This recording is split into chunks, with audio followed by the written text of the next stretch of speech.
Good morning.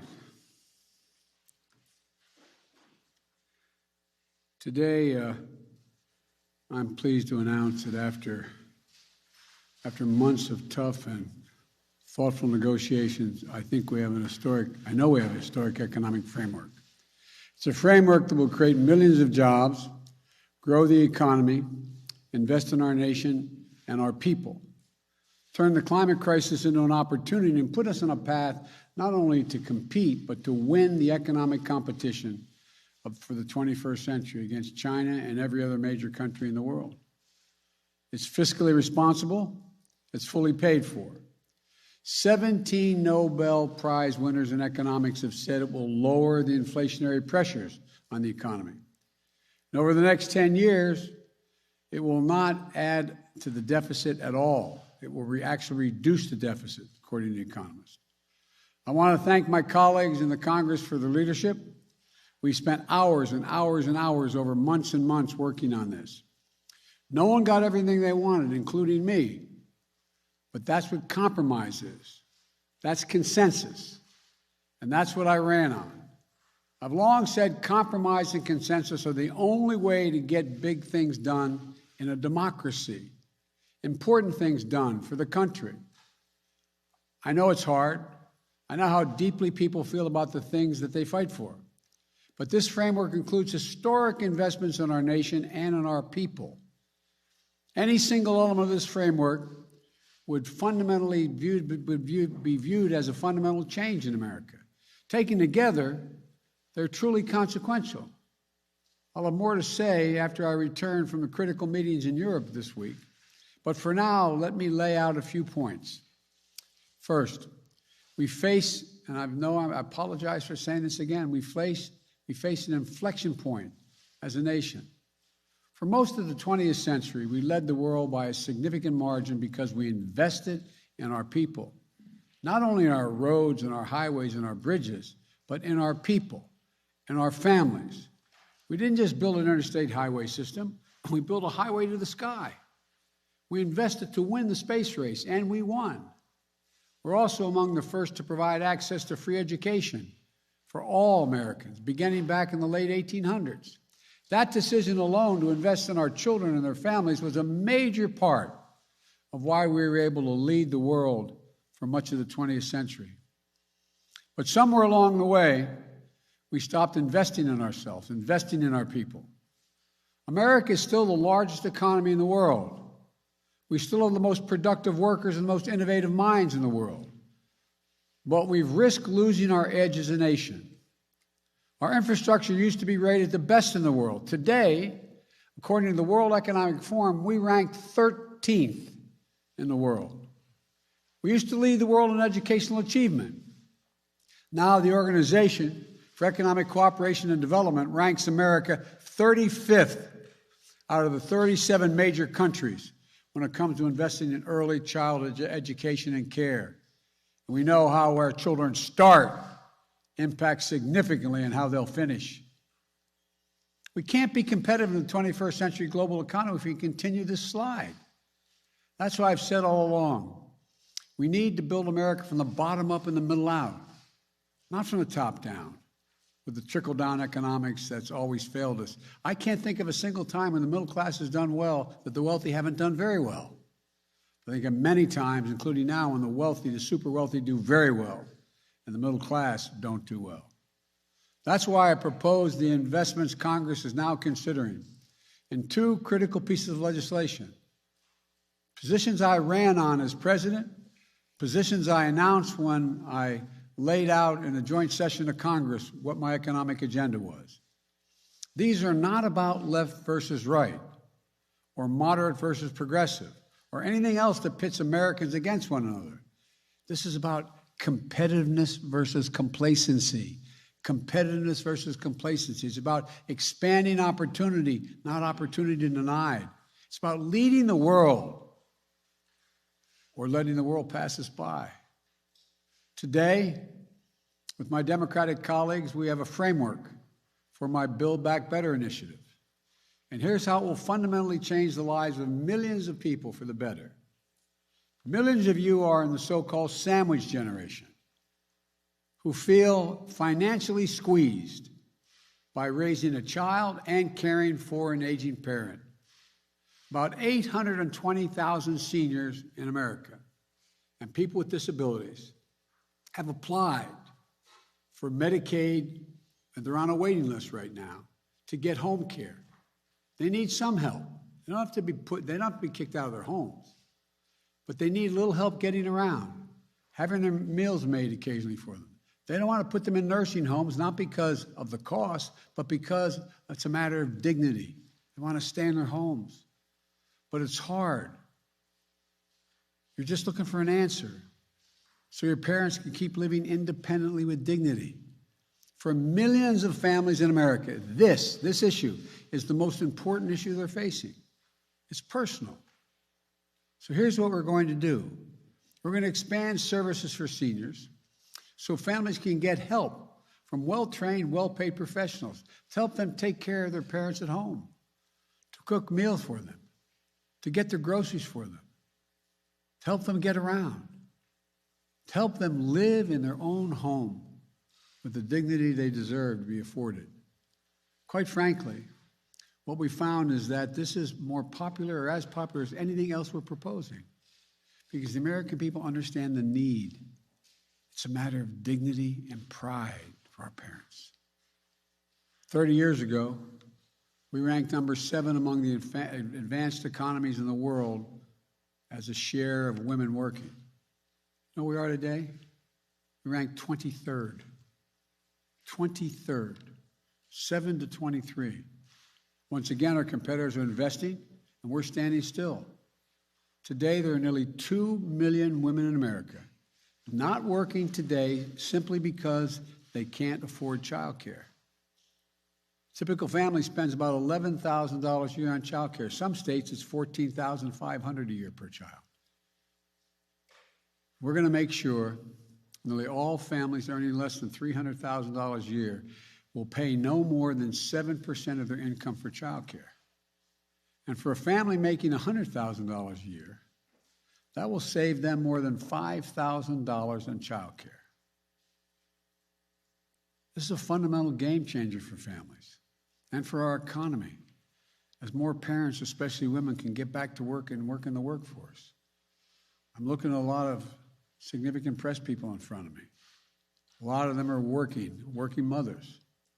They know what it costs. I remember when I got to the Senate, I lost my wife and daughter in an accident, my 2 boys.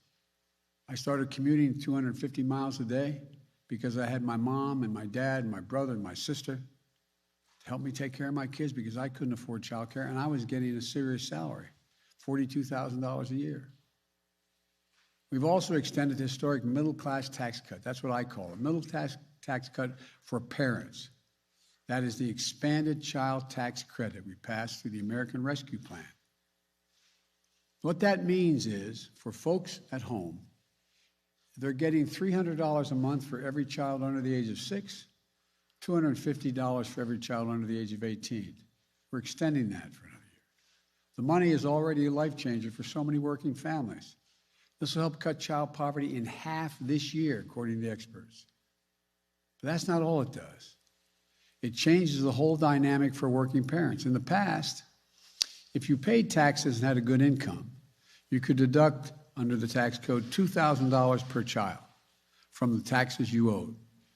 But how many families do you know, a cashier, waiters, healthcare workers, who never got the benefit of the full tax credit because they didn't have that much to deduct, and it wasn't refundable? So it either came off your tax bill or you didn't get full credit. Why should somebody making $500,000 a year, or $150,000 or $200,000 a year get to write it off their taxes? And the people who need the help even more, they don't have that much tax to pay. They don't get the benefit, and they have the same cost of raising their children. 80% of those left out were working parents who just didn't make enough money. That's why in the American Rescue Plan, we didn't just expand the amount of the middle-class tax cut. We also made it refundable. This framework will make it permanently refundable, making sure that the families who need it get a full credit for it, in addition to those who are already getting full credit. They're going to make sure that every 3- and 4-year-old child in America will go to high-quality preschool. That's part of the legislation I just brought up to the Congress. Studies show that when we put 3 and 4 years old in school, not daycare, school, we increase by up to 47% the chance that that child, no matter what their background, will be able to earn a college degree. As my wife Jill is in the back here, always says, any country that out-educates us is going to outcompete us. We can finally take us from 12 years to 14 years of universal education in America. We also make investments in higher education by increasing Pell Grants to help students from lower-income families attend community colleges and 4-year schools. And we invest in historically black universities, colleges and universities, HBCUs, minority-serving institutions, and tribal colleges to make sure every young student has a shot at a good-paying job of the future. This framework extends tax credits to lower premiums for folks who are in the Affordable Care Act for another 3 years. From 4 million folks in the 12 states that haven't expanded Medicaid, all the rest have, this framework will enable you to get affordable coverage.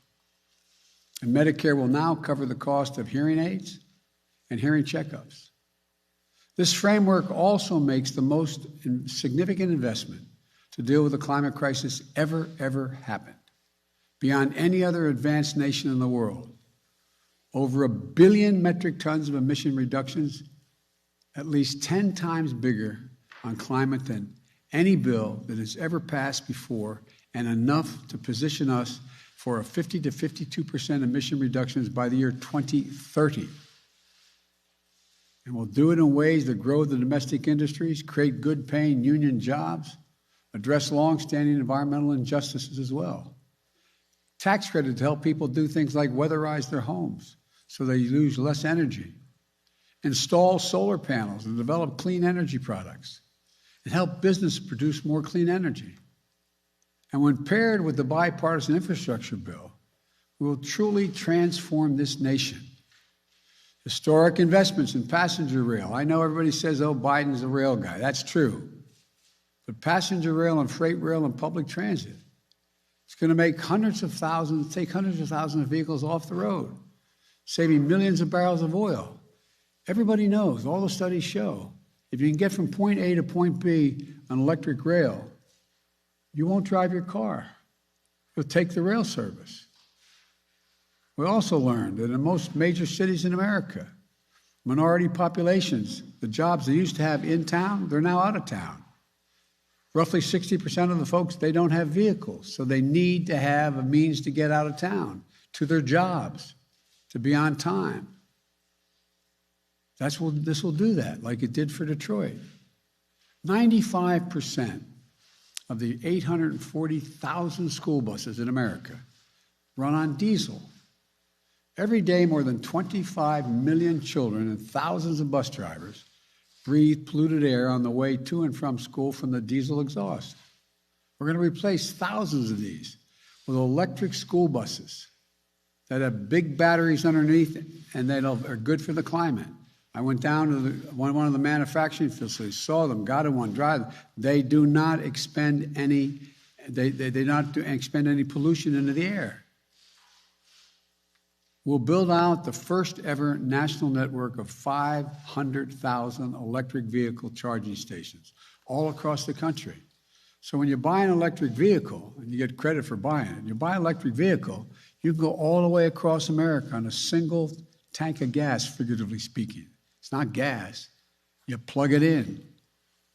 500,000 of them, these stations along the way. We're going to get off the sidelines on manufacturing solar panels and wind farms and electric vehicles with targeted manufacturing credits. You manufacture, you get them a credit for doing it. These will help grow the supply chains in communities too often left behind.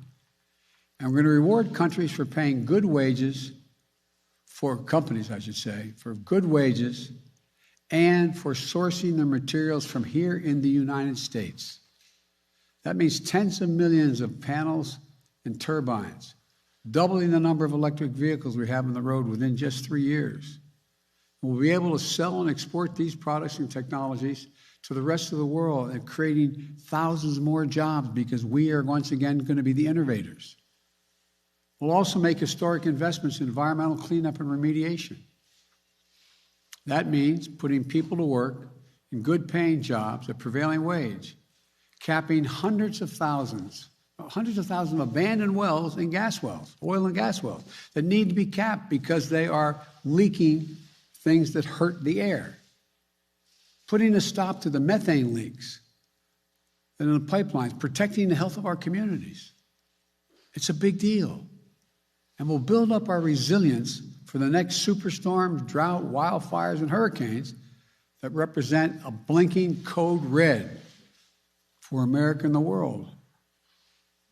Last year alone, these types of extreme weather events you've all been covering and you've all witnessed and some of you have been caught in the middle of have caused $99 billion in damage to the United States within the last year. $99 billion.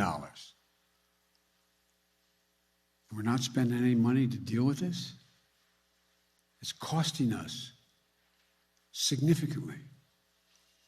In Pittsburgh, I met an IBW electrical worker who climbs up on those power lines in the middle of a storm to try to put transformers in to keep the lights on when storms hit. He calls himself a 100% union guy. His job's dangerous. As he said, I quote, "I don't want my kids growing up in a world where the threat of climate change hangs over their heads," end of quote. Folks, we all have that obligation to our children and to our grandchildren. The bipartisan infrastructure bill is also the most significant investment since we built the interstate highway system and won the space race decades ago. This is about rebuilding the arteries of our economy. Across the country now, there are 45,000 bridges and 173,000 miles of roads that are in poor condition. Some of the bridges you don't even take a chance of going across. They're shut down. They can't be built back to the same standard because the weather's not going to get a lot better. We just got to keep from getting a heck of a lot worse.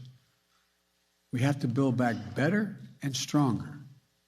No one should have to hold their breath as they cross a rundown bridge or a dangerous intersection in their hometown. We're going to put hardworking Americans on the job to bring our infrastructure up to speed. Good union jobs at prevailing wages. Jobs you can raise a family on. My dad would say you have a little breathing room. Jobs that can't be outsourced. Jobs replacing lead water pipes so families can drink clean water. Improving the health of our children and putting plumbers and pipe fitters to work. Jobs laying thousands of miles of transmission lines to build a modern energy grid. Jobs making a high-speed internet affordable and available everywhere in rural and urban America, particularly including the 35% of rural America that goes without it right now. This pandemic has made clear the need for affordable and available high-speed internet. The idea of a parent having to put their kids in a car for virtual learning, drive and sit in a McDonald's parking lot so the child can access the internet when school is taught virtually is not only unnecessary, it's just wrong. It's wrong. As I said before, these plans are fiscally responsible. They are fully paid for. They don't add a single penny to the deficit. They don't raise taxes on anyone making less than $400,000 a year. In fact, they reduce the deficit. Here's how. I don't want to punish anyone's success. I'm a capitalist. I want everyone to be able to, if they want to be a millionaire or billionaire, to be able to seek their goal. But all I'm asking is, pay your fair share. Pay your fair share. Pay your fair share. And right now, many of them are paying virtually nothing. Last year, the 55 most profitable corporations in America, 55 of them, paid zero in federal income tax on about $40 billion in profit. If they report big profits to their shareholders, They should be paying taxes. It's that simple. That's why the Build Back Better framework will have a 15% minimum on the largest corporations, a minimum tax of 15%. The top 1% of the wealthiest Americans evade, it's estimated by the experts, $160 billion a year in federal taxes. That's wrong. We're going to change that. I want to emphasize what I said from the beginning. Under my plans, if you earn less than $400,000, you won't pay a single penny more in federal taxes, period. In fact, these bills continue cutting taxes for middle class, for child care, for health care, so much more. Let me close with this. For much too long, working people of this nation and the middle class of this country have been dealt out of the American deal. It's time to deal them back in. I ran for president saying it was time to reduce the burden on the middle class, to rebuild the backbone of this nation, working people and the middle class. I couldn't have been any clearer from the very moment I announced my candidacy. That's why I wrote these bills in the first place and took them to the people. I campaigned on them, and the American people spoke. This agenda, the agenda that's in these bills, is what 81 million Americans voted for. More people voted than any time in American history.